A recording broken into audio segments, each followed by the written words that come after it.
Israel के Iran की सरजमीन पर हमले।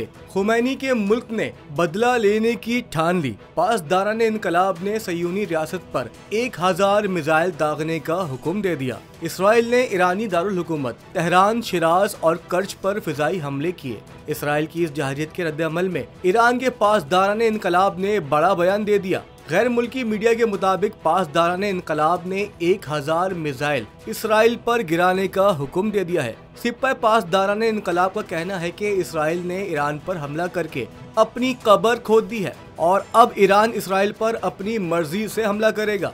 सिपा पासदाराने इनकलाब ने मजीद कहा कि इस बार इसराइल पर जो हमला करेंगे इसका तरीक़ेकार और अहदाफ मुख्तलिफ होंगे।